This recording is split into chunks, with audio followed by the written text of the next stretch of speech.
Bismillah ar-Rahman ar-Rahim. Alhamdulillah wa salatu wa salamu ala Rasulillah wa ala alihi wa sahbihi ajma'in. Welcome to Amazed by the Quran, a series in which I like sharing with you things I find amazing about the Quran. Today I'm going to compare two ayat to you, with you. Both of them are about fighting in the path of Allah. Both of them actually have to do with the context of the first battle in Islam, the battle of Badr, that happened soon after the Prophet migrated to Medina sallallahu alaihi wasallam. One of these ayat belongs to Surah Al-Baqarah and the other belongs to Surah Al-Anfal, which gives away something to you, something you can remember. The second surah and the 8th surah both deal with the battle of Badr. Okay. Now he says, among other things he says, وَقَاتِلُوهُمْ, fight them, حَتَّى لَا تَكُونَ فِتْنَةٌ, until there is no more tribulation.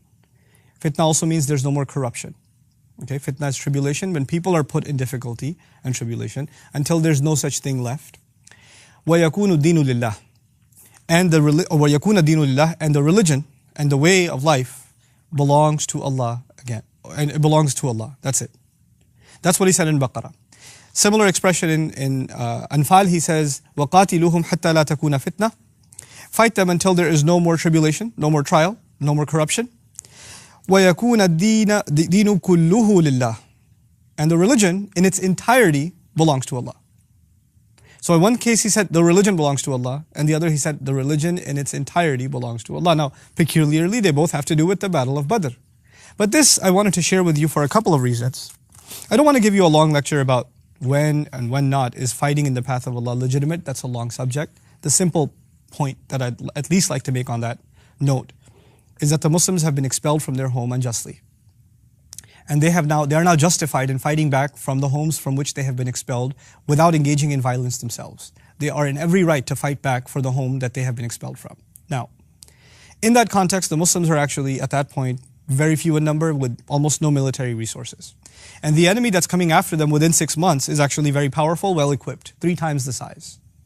And in that moment, Allah says to the believers, you need to fight them until the religion belongs to Allah. By the way, when anybody thinks of religion in Arabia, in the entire region, when they think of religion, they think of the Kaaba. They cannot think of religion outside of thinking of Makkah. Because everybody's idols, every tribe's idols reside where? In Makkah. So when he says the religion belongs to Allah, for the Arab of the time, there is no difference in thinking that the religion belonging to Allah cannot happen until Makkah belongs to Allah. That can't happen.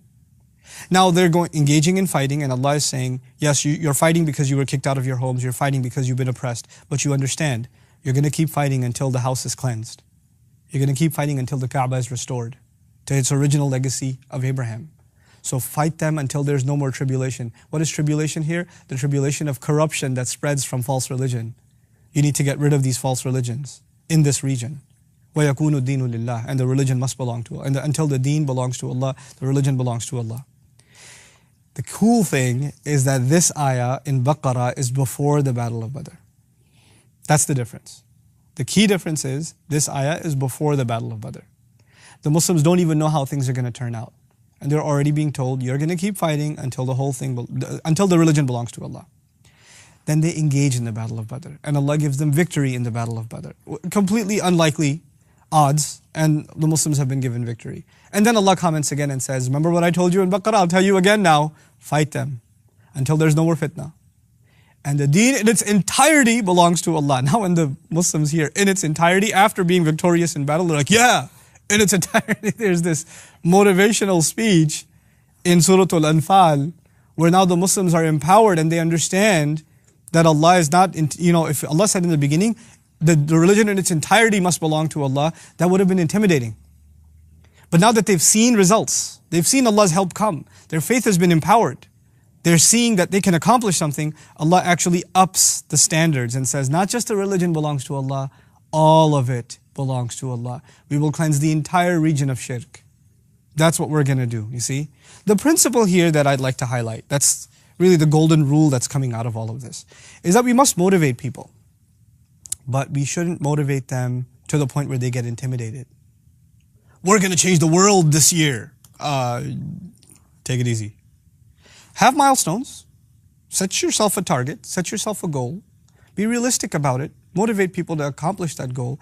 And once they accomplish that goal, introduce them to a bigger horizon.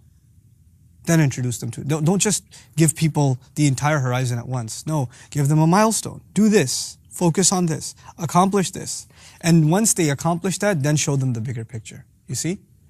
And so that's really, really important, because when you talk about the bigger picture all the time, and you don't talk about what's right in front of you, then you just keep talking about the bigger picture and get nothing done. Pie in the sky.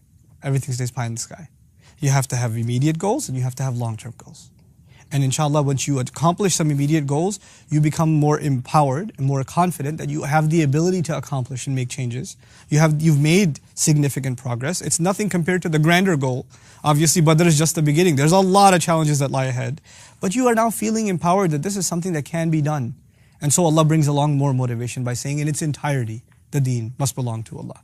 May Allah Azza wa Jal make us good planners and good visionaries so that we can set goals for ourselves and the people around us in a way that is on the one hand realistic and on the other hand very high, aiming very, very high. إِذَا تَمَنَّيْتَ فَاسْتَكْثِرْ. When you're going to aim high. May Allah Azza wa Jal make us of those people. Barakallahu li wa lakum.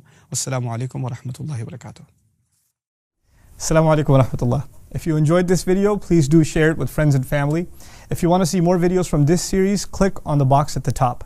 If you want to see other videos, click on the box at the bottom. And don't forget to hit the subscribe button. Thanks.